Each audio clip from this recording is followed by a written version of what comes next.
Welcome everyone to Daf Yomi 1 week at a time, Masechet Bava Kama. This is our 17th and final class for the Masechet Bava Kama, which is very exciting. We are going to be learning Daf 112 till 119. Which is tomorrow's daf. Tomorrow's the official end of Bava Kama. I really hope everyone is having a party or some sort of festivity to celebrate the learning of 118 pages of Gemara. So it is no small feat. I put in the chat box the link for the next course. Next week, we will be starting Masechet Baba Metzia. So next week, Be'ezrat Hashem, we'll have an introduction and we'll do the first few pages of that Masechet. Okay, let's go to Daf 112. We finished we started the first Mishnah in the last chapter last week, where we talked about a person stealing something and then using that money to feed his children or to leave it for them as an inheritance. So today on Daf 112, the Gemara tells us that if a father left the money of interest to his children. Now, as you know, in Judaism, you are not allowed to charge interest. So if he did charge interest and he left that money to his children, the Gemara tells us that the children can keep it. They do not need to return it because the only person who needs to return it is the person who charged the interest in the first place, but not the children. If the father left the theft as, now we're talking about if he stole something, if he left the theft as an inheritance, if the children are adults, so then they have to return it. If they're minors, then they're exempt from returning it. If the adults know that their father repaid the person, meaning maybe compensated him in a certain way, then again, they are exempt. If they didn't eat from the money that he gave them, so then everybody does need to return the item or the money that was stolen. If the father died and left them a cow that he borrowed, not that he stole, but he borrowed, they can use it for the full time that he borrowed it for, right? So if he borrows it for a month, and then he dies after a week, they can keep it for the next 3 weeks and use it, for what they need it for. If the cow now accidentally dies, so they don't have to pay for it because they didn't borrow it in the first place, as long as they didn't do anything that was negligent. If they ate the cow by accident, so then they have to pay back the price of the meat, but they only have to pay for basically like the lowest value of meat in the marketplace. If he left them land, so he has to pay for the animals from right, again, if they ate the cow and they only have land, so they pay for the cow from the land that he left them. If a person borrowed an animal and then he slaughters it on Shabbat, right? Not allowed on a few different levels. So he's exempt to pay for the animal because he's liable for his life, right? Because he slaughtered it on Shabbat, he's liable for transgressing Shabbat. And we know that if you're liable for capital punishment, you do not pay the monetary punishment as well, right? Because he stole any transgressed Shabbat at the same time. Therefore, he does not have to pay the penalty. The Gemara tells us a story of a miner who inherited a house, and then the original owner wanted it back. The law is that the miner has to return it. But if there is a chazaka, again, chazaka means that for 3 years it's been known that this house belongs to the father, then the minor can keep it, and the litigant needs to bring witnesses when the child grows up. When he becomes an adult, he would bring witnesses, and then he can bring him to court and try to get the house back. If the court invites a defendant to hear testimony and he doesn't show up, the witnesses, or let's say the witnesses are, the person is invited to come to court to hear testimony, and the witnesses seem to be ill or they're going to be traveling and leaving town, then they can testify to the court without the defendant. But in general, a person needs to be there, right? The defendant needs to be there when they testify. Since we're talking about coming to court, the Gemara says that you have to certify a loan document in front of the litigant, or again, maybe you do not have to. It's a machloket. Let's say the borrower says, right? Let's say you come and you say, I have a document that you owe me $100. If the borrower says, no, that document is fake, it's a forgery, we do not listen to him unless he has proof. We do give him time to prove it. And if he doesn't bring proof in the allotted time, we give him 90 days to pay back the loan. And then after 90 days, we seize land in order to pay for the loan. Let's say he never shows up in court, so then we seize the land right away. He doesn't get bonus time if he doesn't come to court. And only land, again, you can seize land from him. You cannot seize movable objects, metaltalin. And only if he lives close by, but if he lives far away, so then not. Or maybe we give him more than 90 days. Maybe we even give him a year to pay for that loan. We believe the court messenger to say that he told the defendant that he needed to come to court, and the defendant didn't comply. The court messenger is seen as if he's two witnesses, meaning he's believed as if he's two witnesses. We rely on a woman or the neighbor to summon the person to court. And then if he doesn't show up, we assume that he's disobeying the court order. This is only if he's out of town, but if he's in town, we do not assume that he's disobeying an order. Maybe he had something else to do. Daf 113 tells us that if someone was ostracized because he didn't come to court, you only rip up that document when he comes. And we said that you need to set a time for the person to come to court. We say Monday, Thursday, or Monday. If he doesn't come 3 times, then we write a document to ostracize him. Again, this idea of ostracizing a person was very powerful in the community and generally motivated people to do what they needed to do.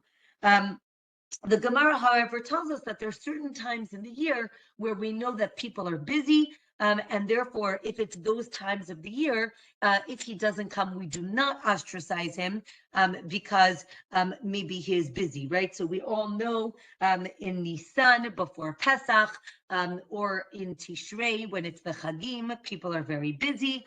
And therefore, if he doesn't come, so then we do not ostracize him.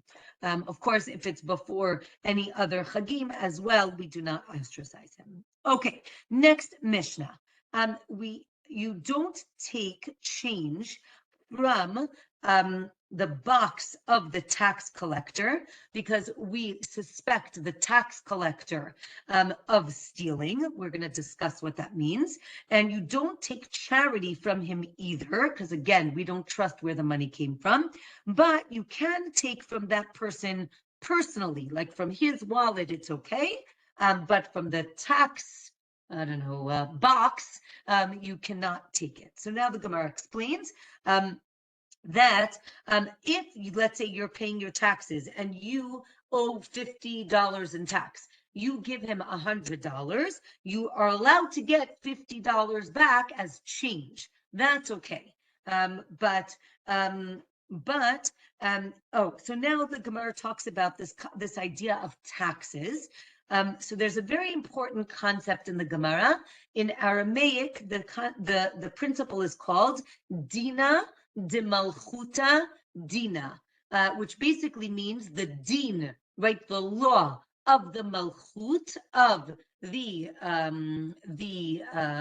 government, is the law.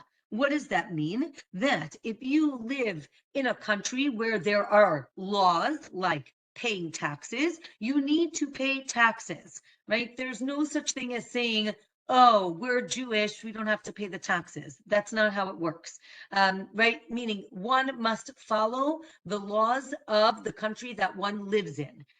It is extremely clear from the Gemara that is the case. However, there is something here that we're talking about. If we're talking, how are we talking about a tax collector who's stealing? So the Gemara explains that our Mishnah is talking about taxes that didn't have a set amount, where the tax collector basically could decide how much he was going to collect from each person. So if he didn't like you, he collected $100. And if he liked you, he collected $50. It's a little bit sounds like the mafia, right? They're getting payoffs and bribes. So all of this is seen as stealing, right? Even though they're seen as government officials, it is seen as stealing. It reminds me of like Robin Hood and right, the what's he called of Nottingham, not the sheriff, right? He takes the money from everybody and he's basically keeping it. So just because someone says it's taxes does not mean that it is legal. So here the Gemara says that if it's illegal, it's seen as stealing, and therefore you're not allowed to take from that money, or if they give you charity, you're not allowed to take it because it's seen as you benefiting from something that was stolen. So I guess Robin Hood would be a problem over there as well. Okay. Or maybe this person decided to collect money on his own. Again, maybe he's not from the government, so he's from the mafia. So that obviously is seen as bribery, as stealing, and not okay. The Gemara talks about these, right? Are we talking about non-Jewish tax collectors? Are we talking about Jewish tax collectors? So there was the Gemara continues and talks about that if there's a court case of a Jew against a non-Jew, so there's a machloket if you're allowed to do anything to win the case. And here anything seems to imply maybe something not so letter of the law, but maybe something a little bit more underhanded. Are you allowed to do that if you have a court case against a non-Jew? So one opinion is you're not allowed to, because it would be a chilul Hashem, right? You are desecrating the name of God. It does not look nice if you're cheating. Right, and the Gemara says also, right, you're not allowed to steal from non-Jews. It's not like the law is only from Jews. You're also not allowed to steal from non-Jews. But maybe here it's different because the person maybe is an idolater as opposed to a regular non-Jew. Again, the Gemara says you're not allowed to steal from a non-Jew, but let's say you find a lost object that belonged to a non-Jew, so technically you could keep it. Another opinion is no, you have to return it. But you can benefit from a business error of a non-Jew. Of course, we always know stories of people who go above and beyond and return money, even when they don't have to. And I think that that's really the right thing to do. Okay, the Gemara continues and gives some stories of business deals where non-Jews made a mistake and then the Jews benefited. but again, you are not allowed to steal from non-Jews. Okay, the Gemara then talks about different laws that the king or the government is allowed to make, and the Jews must follow that law. There seemed to have been a land tax and a head tax. You can take from one person for another, and then he goes and gets his money back. And if a person knows and then goes and testifies for a Kuti, right? Again, the Kutim were a nation that lived in Israel against, and let's say you testify for a Kuti against a Jew by himself, that person is ostracized. That is not a correct thing to do. But if there are two witnesses or another person, so then you can go and testify. Okay, Daf 114. There are other cases of excommunication. If a Jew sells land to an idolater whose land is bordered by a non-Jew, again, we're scared that that idolater is going to cause problems with his Jewish neighbor, and therefore you should not have sold it to the idolater. Okay, next Mishnah on 114. If the customs collector or bandits come and take something, and then they replace it with something else, you're allowed to keep that other object because we assume that the original owner despaired. Again, if you remember, we learned the word yeush. Yeush means despair. If the owner had yeush, then you, the new owner, can keep that item. Let's say you find an item in a river, or you get it from troops or from bandits. If you know that the original owner despaired, you can keep it. So too, if you find bees, the Gemara is going to talk about that. Also, a woman or a minor are believed to say who the owner of the bees is. And a person is allowed to go into someone's field to save someone else's bees, and he needs to pay for compensation of the damage that he causes. But he's not allowed to cut down any branches, or maybe he can cut down the branches. Okay, so now the Gemara explains. Our Mishnah said that you're allowed to keep the item from the bandit. The Gemara says, no, you're not allowed to keep the item. Because yeush, right, despair, isn't enough because this item was taken illegally. So it's not enough to say that the owner despaired, or maybe you can return it if you want, but you do not have to. If the bandits are Jewish, so then there would probably not be yeush, because the owner figures, oh, I'm just going to take that person to court, so I'm not giving up on my item. Or maybe the opposite. There's no yeush with the non-Jews because you can take the non-Jew to court, but with the Jews, they're just going to talk and it's never going to be resolved. So maybe you will have yeush.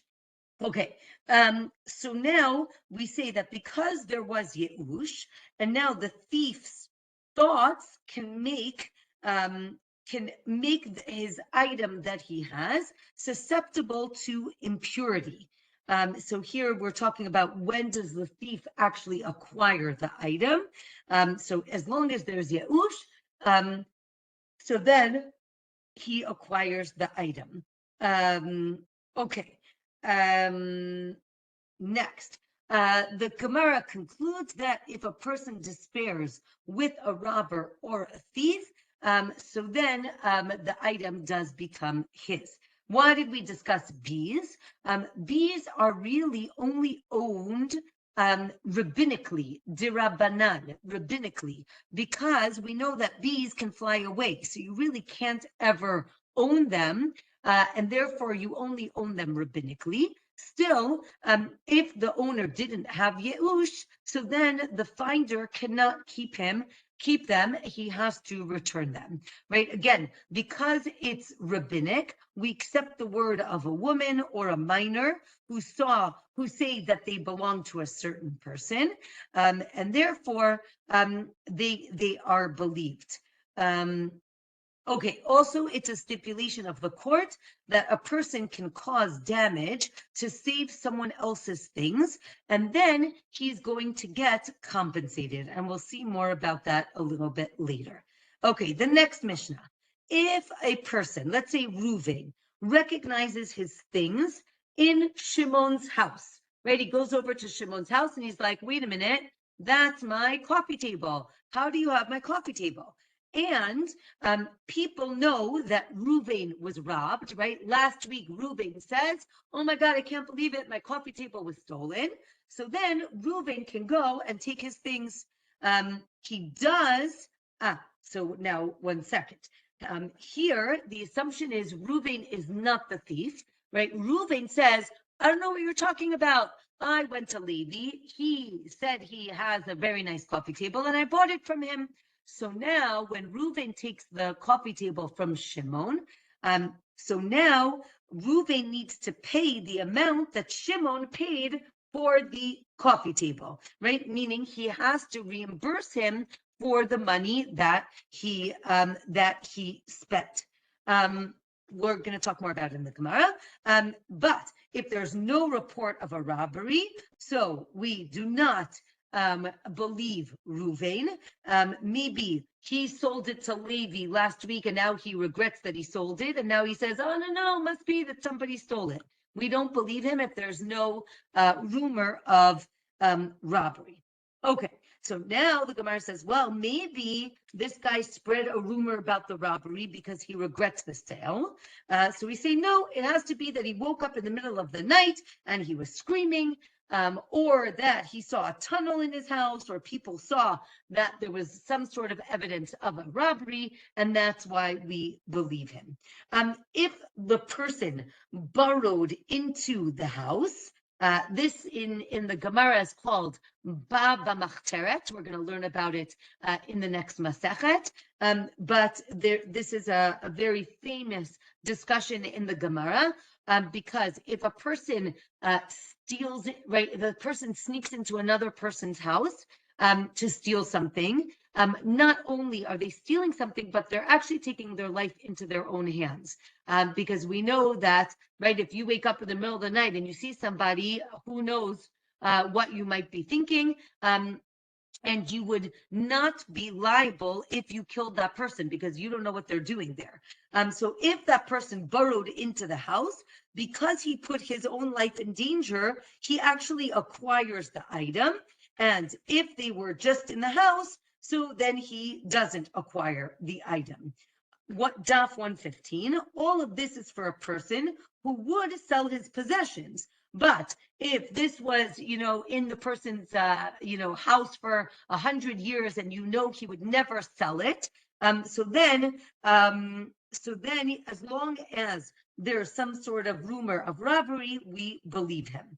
Okay, let's say a person stole the item and then he sold it. So now the owner goes to the thief for compensation and not to the buyer, meaning even if Reuven pays Shimon for the money that he spent, he's going to get it back from Levi, who's the thief, right? Meaning the owner does not have to put money out of pocket, right? The buyer doesn't need to return the item without compensation, or he can get compensation from the thief, or he can take the item from the buyer without compensation.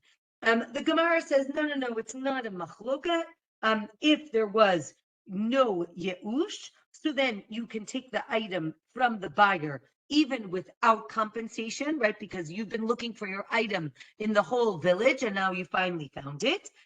If there was yeush, if you gave up all hope, so then you go to the thief, or maybe the cases where the owner only had yeush when the item was with the buyer, but not with the thief, right? Maybe last week he was still looking for it, but this week he's like, you know what, it's been gone for a week. That's it. I give up. I'm never going to find it.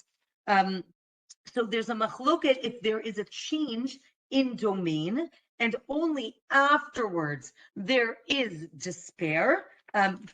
Does the person acquire it or not, right? That is the question. Okay, everyone agrees that you need to return the item. The machloket is about what's called takanat hashuk, right? Was there a decree that will help protect the buyer? Because don't forget, Shimon walked into Levi's store and buys this item. Shimon doesn't know that it was stolen. So why should Shimon be out of pocket the $100 that he paid for this item? So the question is, again, can the buyer sue the thief for compensation, right? Meaning, can he go to Levi and say, give me my money back that I paid, but not the owner? Or maybe also the owner can go back and get the money. Okay, if you used stolen money to pay back a loan or to pay back some credit, there is no takanat hashuk, meaning no one is going to cover that. You shouldn't have used the stolen money to pay back a loan, right? If, let's say, he gave an item that was worth more than the loan, then he can get compensation back for that. The Gemara then tells us numerous stories of people who stole items to pay back a loan and what happens there. Okay, let's say a person stole a book and then sold it for $80.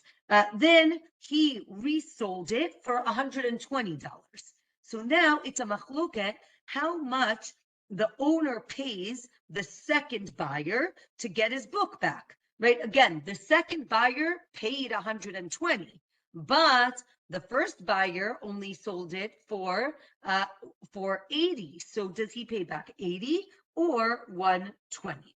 Okay, next Mishnah. All right, we have two people walking down the street. One person has a barrel of wine and one person has a barrel of honey. It's important to realize that honey is more valuable than wine. In this case. So now the honey barrel breaks. So what happens? The person with the wine barrel decides he's going to empty out his barrel and catch all the honey.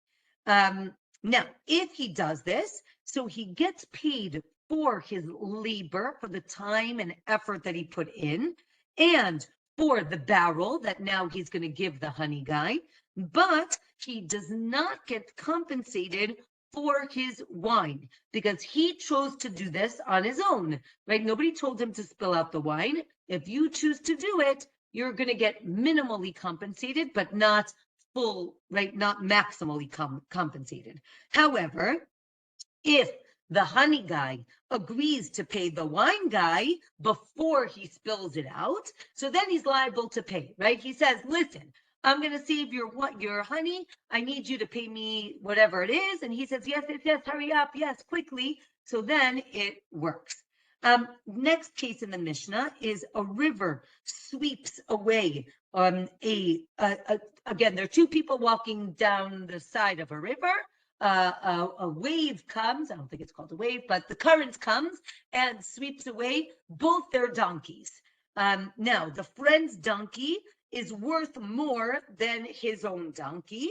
And if he decides that he is going to save his friend's donkey instead of his own, again, he gets compensated for his time and effort, but not for the loss of his donkey. Again, if they agreed beforehand to compensation, so then he gets compensated fully.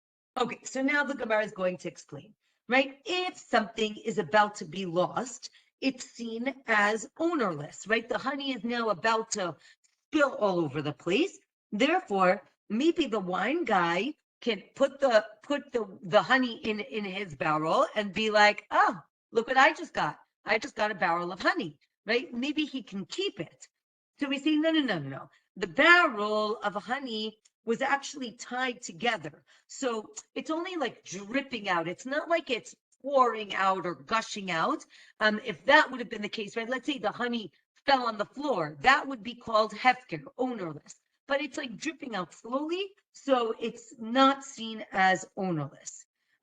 Let's say let's say a Levi, right? A Levite has 10 barrels of wine that are tevel. Tevel means they haven't separated any of the gifts to the Kohanim, right, or to the Leviim, Truma or Maser. And then let's say one barrel breaks. So he can designate that barrel as Trumat Maaser, right? As, oh, that was what I was going to go give the Kohen. That's only the case if it was tied up, right? Again, if it totally explodes, then it's not okay. One is not allowed to drink water or wine that was uncovered overnight. Also, again, because we're nervous that maybe a snake came and put some poison into the water or the wine. Therefore, you're not allowed to drink from that wine or water. Some people do this also nowadays, like if you leave a cup of water overnight, there are some people who will not drink from that water the next day. I don't think it's because of snakes, but it could be based on this. Okay. Okay, Daf 116. There's a whole discussion in the Gemara about, since we're talking about separating Truma and Maser, and we're talking about the Levi, it's important to know that these things need to be separated from things that are pure, tahor. If they are tameh, so you can only separate something that is tameh for something that is also tameh. The question is, what can you do with this tameh wine, right? Impure wine. Again, it's truma, so it has a certain sanctity. You cannot drink it, but you can use it maybe to sprinkle in your house as air freshener. Okay. We said that the wine guy gets compensated. The Gemara says the honey guy cannot say afterwards, oh, just kidding. Remember when I said I would compensate you? I didn't mean it, right? There's no such thing. You can't say just kidding. The Gemara says we need both the wine case and the donkey case, because the wine case, he's destroying the wine on his own, right? He's dumping out his own wine. As opposed to the donkey, he just is not saving his donkey. But in both cases, he only gets paid his fee and not all of the loss. Let's say a person goes to save the other donkey, and then his own donkey ends up saving itself, right? It comes up. So now, the Gemara says that the other guy still needs to pay him the fee from that he promised him, because he said he's not saving his donkey. He goes and saves your donkey. The fact that God saved his donkey, that's like bonus, right? You don't get to say, oh, I don't have to pay you anymore. And from here, we have numerous stories about caravans, how there was a caravan crossing the desert, and every night, and they would have a lion with them to protect them from, the wilderness. And then every night they would feed the lion with one of the donkeys of the people in the group. So one night, it was Rav Safra's donkey's turn to be eaten. And when it was given to the donkey, when it was given to the lion didn't want to eat it. I guess it was not in the mood. So Rav Safra basically reacquired his donkey. Okay, if a person goes to save the other donkey and loses his own, but he also doesn't save the other guys, he still gets the fee, because he tried, and even though he was unsuccessful, he still gets paid for his time and his effort. If the person is sent as an agent to bring medicine or food to the sick person, and then the sick person either died or got better before he got there, the person is still paid in full, right? Meaning the agent is still paid in full. And that's different than our donkey case, because he didn't save the donkey, right? Meaning here the person died, it wasn't his fault. there were rules if one was traveling by caravan or by ship and robbers or a storm comes, you need to determine how much to give to the robbers or to throw off the ship based on each person. So it could be based on their wealth, or based on the number of people. This is very Jonah. We're thinking about the story of when they throw everything over the ship, right, with Jonah and the whale. Okay.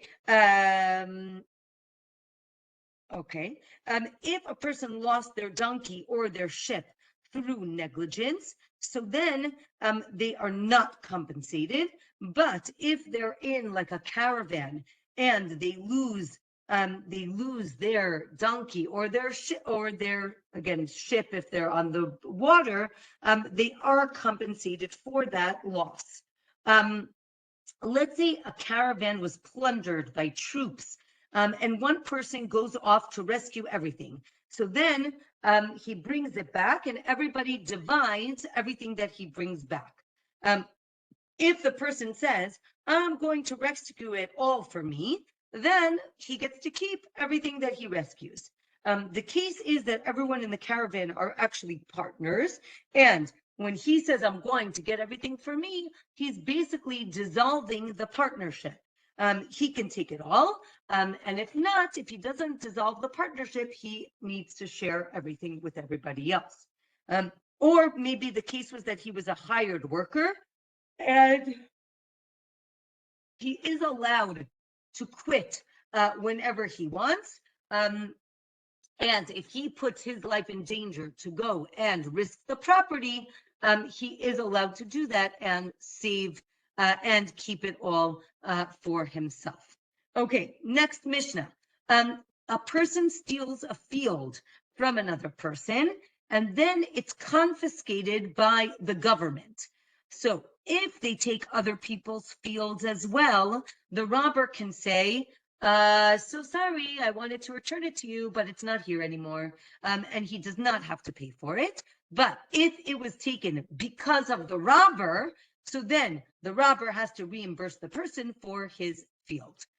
Now the Gemara explains, let's say maybe the case is that someone else pointed out the robber's land, or maybe the idolater pointed out the robber's land, then he needs to pay.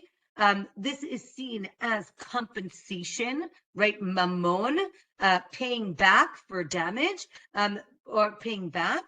It's not seen as a knas, as a penalty. Daf 117 tells us that if it's mammon, so then you can learn from one to the other, but if not, then you cannot. Okay, when there isn't any recognizable damage, when you pay, so then it is a penalty because you don't see the damage, even for small damages, and it's not a penalty, but again, as we said, maybe it's even if there's small damage, it's seen again, maybe it's seen not as a penalty, but as a compensation for damage. Let's say a person threw an arrow from, in the public domain, and it went more than 4 amot on Shabbat, but on its way, it tore through a garment. So again, as we had a similar case before, because he transgressed Shabbat and ruins this garment, he does not pay for the garment because he's going to pay for his life for transgressing Shabbat. However, if he steals wine and then he uses that wine to, as a libation, what's called yayin nesech, as a libation for idolatry, which ruins the wine. So then there is no kimle, right? We don't say it happened at the same time because he stole it first and only afterwards ruined the wine. Therefore, he has to pay for the wine, and he needs to pay for the act of stealing. Let's say a person actively showed the property of another person to the non-Jews and said, like, oh, go take that land from so-and-so, they're liable, right? Again, even though they didn't take the land or they didn't give it over, but because they influenced the non-Jews, they are liable. Okay, let's say two people are fighting over a trap that has like animals in it. And then one of them gives it to an officer. So then, right, and says, oh, go get it from the officer. That's not okay. We excommunicate that person. We can't say, oh, I just gave over my portion. You go get your own portion. There's a story of Rav Kahana who kills these informants. Rav told him to run to Israel. Again, they were in Bavel. He says, run to Israel. But he should, when he gets to Israel, he should go learn with Rabbi Yochanan, who's the leader of the Jewish community in Israel. But as like a punishment, he's not allowed to ask questions for 7 years. When he gets to Israel, so then Rabbi Yochanan is very excited or very nervous that he's going to have a student who's, so great, and he's waiting for all the questions, and there are no questions, and still no questions, and they keep moving him back to the back of the class. And then when he finally gets moved all the way to the back of the classroom, Rav Kahana feels like, I was moved 7 rows back. That's like 7 years of silence. So now I'm going to ask questions. And then he starts asking questions, and they keep moving him forward all the way, to the front. And then when he gets there, he keeps asking questions, and it seems that Rav Kahana had some sort of issue with his mouth that made him look like he was smirking. So Rabbi Yochanan thought that Rav Kahana was laughing at him, that he was not smart enough. And we know what happens when rabbis are offended. They look the wrong way. And he basically caused Rav Kahana to die. Then Rabbi Yochanan realized that he really wasn't laughing at him, so he prays for him to come back to life. And then he comes back to life because not only do they have power to kill, but they have power to bring them back. And then Rabbi Yochanan asked him all of his questions, and Rav Kahana answered all of them. And maybe they lived happily ever after, maybe not. Okay. Since we're talking about informers, an informer needs to pay for damage that he causes, even though he didn't do anything physically to the item. From here, we have stories of a person saving himself with another person's property. If he was wealthy, then he should have used his own money.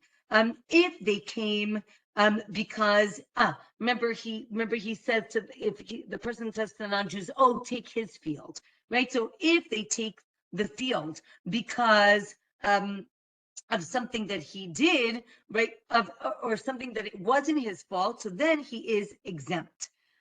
Let's say a person was threatened by a robber, and then he used money that was for redeeming prisoners to save himself. This is valid because he was imprisoned by this robber, so it is justified. Let's say a person is running after another person to kill that person. That's called a rodef. Rodef means he's being chased. You are allowed to kill that person because they're trying to kill you. If the rodef breaks property, so then he's exempt because he's liable for his own life. Remember when we talked about the thief who sneaks into your house? Because he's liable or he's putting his own life in danger, he does not have to pay for any monetary loss. If the person being chased breaks utensils to save his life, so then he's liable. because again, the Gemara repeats, you're not allowed to save yourself with someone else's property. Again, or you can, but you need to compensate them for it. Okay, next Mishnah. If a river ruined a stolen field, the robber can say, oh, here, go take your field. Because you really technically can never steal a field, right? It's karka, it's attached to the ground, or it is the ground, so you can't steal the ground. Or the Gemara says, or you do have to give him back another field. And here the Gemara talks about two different ways of understanding the Torah. We have seen this before. When we see a general statement, then a specific statement, and then a general statement again. There are two ways of interpreting this style of verse. One is much more inclusive. That's called ribui, me'ut ribui, again, which means like an expansion and then like a contraction and then expansion. That one is much more inclusive of other things. The other way of interpreting it is called klal, prat klal, again, which means generalization, specification, generalization. Again, it's very similar, but the outcome is different. This one is much more exclusive. Okay, second to last daf, 118. The Mishnah says, if you need to pay back a theft or a loan or a deposit in a city, so you can only pay it back in the city, you cannot go to the desert and pay it back there. But if it was stipulated that you can return it in the desert, you can also return it in the desert. A loan can actually be returned anywhere, or no, you can ask for it to be paid anywhere, but you cannot pay it back unless it is in the city. Next Mishnah, a person says, I stole from you or I borrowed from you, but I don't remember if I paid you back. So that person has to pay it back because they're acknowledging that there is some sort of debt. If the person says, I don't know if I stole from you or if I borrowed from you, so then they are exempt. If a person says, so now the Gemara says, a person says, you owe me, and the person says, I don't know, so then he's liable to pay, or maybe he is exempt. Next Mishnah, a stolen item, let's say a person stole an item, and then he returned it without telling the owner. So then, and then that let's say it was a sheep, and then the sheep died, or it was stolen again. The original thief is liable because he never told the owner that he returned it. If the owner didn't know about the original theft in the first place, so then the thief is exempt. So now the Gemara is going to explain that there's a difference of what the person knows. If the owner knew about the theft in the first place, he needs to be notified when it's returned. Let's say he counts all of his sheep, right? He knows he has 10 sheep here. He counts them, they're 10. So then he knows that there's 10 sheep. So now the thief is exempt because he returned it and he knows that he has 10. There's actually a machloket when is it enough for, as long as the owner counted his sheep and he sees that they're all there, so then that is enough, and he would not have to notify him. If you returned an animal that the owner can notice, right? Let's say it's a bright pink, so then he'll notice it, and you do not have to notify the owner. It's a machluket again if you need to notify the owner. There's a discussion that people check their wallets all the time, right? Maybe meaning there's a machloket. Does everyone know how much they have in their wallet at all times? If that's the case, if you always know, so then as soon as it's gone, you'll realize it. And as soon as it comes back, you'll also realize it. But with animals, maybe you don't know, and therefore you would have to notify the person. Okay, home stretch. Second to last Mishnah. You cannot buy wool, milk, or or like kids, right? Kids not being children, but baby animals from hired shepherds, or you cannot buy fruit from the orchard, from the watchman of the orchard. Again, we're nervous that they're trying to do like a side hustle, that they're stealing it from their owner. But you can buy wool garments from a woman in Yehuda, right, in this area, or linen garments from the north, or calves from the Shomron. But if they say, quick, take it and hide it, and no one is allowed to see it, so then you know something's going on, and you are not allowed to buy the item. But you are allowed to buy eggs and chickens everywhere. Okay, so the Gemara explains, you're allowed to buy things in the desert from the shepherd, because we assume that the owner does not expect the person to go, to go back and forth each time. So we assume that he lets him sell things in the desert. And you're allowed to buy 4 or 5 sheep because it's a lot. So for sure the owner is going to know, and therefore it must be legal, or it must be that he knows. You can buy when people are sitting with baskets and scales, right? It seems to be a legitimate business, right? But if it's handbags on a piece of cardboard on the corner, that seems a little bit more sketchy, and maybe you should be careful. Okay. There is the Gemara talks about different verses of what happens to the soul of a thief. Right here, it's very poetic of, the thief will get what's coming to him, and he stole, so his soul is going to be punished. Right, and if you steal, it's like you stole a soul, and that is not okay. Also, women are given things by their husbands, again, for the household. If they take those things from the household and sell it, it's only okay if the husband knows about it. But if not, then it could be that she's stealing from the estate. Okay, last Mishnah of Bava Kama. The Mishnah states, a launderer who sells so the last Mishnah basically talks about craftsmen who are doing work, or laborers who are doing work for a person. And the question is, what are they allowed to keep? Right. So let's say it's a carpenter and they have wood shavings on the ground. Does that belong to the owner, or does it belong to the carpenter? So it says, let's say a launderer is laundering an item.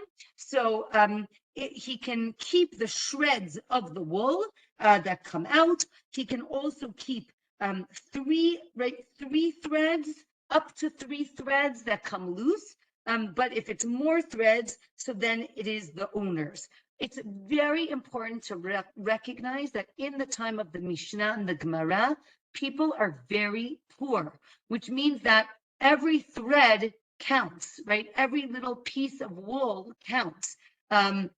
So therefore, right, if it's going to be a big loss, it goes back to the owner. If it's a small loss, so then the workman can keep it, right? A tailor, if he has leftover thread or fabric, if it's over 3 fingers by 3 fingers, that has to be returned to the owner. And again, if a craftsman, if he's working in the owner's house, so then the owner keeps everything that is left over. The Gemara explains that if it's a strong thread, you can keep 2 of them. If it's a weak thread, you can keep up to 3. You cannot buy fabric from the sorek, from the person who combs the fabric. But again, it depends on the local customs. For a dyer, you're not allowed to take his samples, but you can buy garments from him.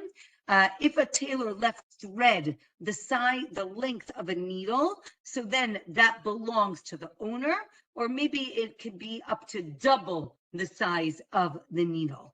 And people who prune trees, if the owner wants the wood, so then the owner keeps it. But if not, then the worker is allowed to keep it.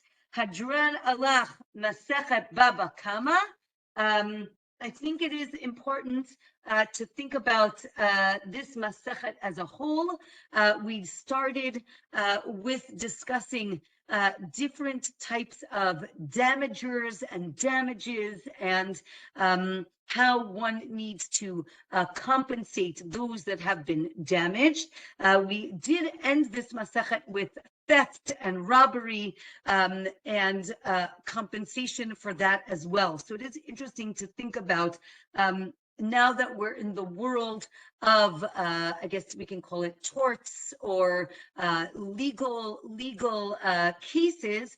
I think it's fascinating to see how the Gemara is so all-encompassing.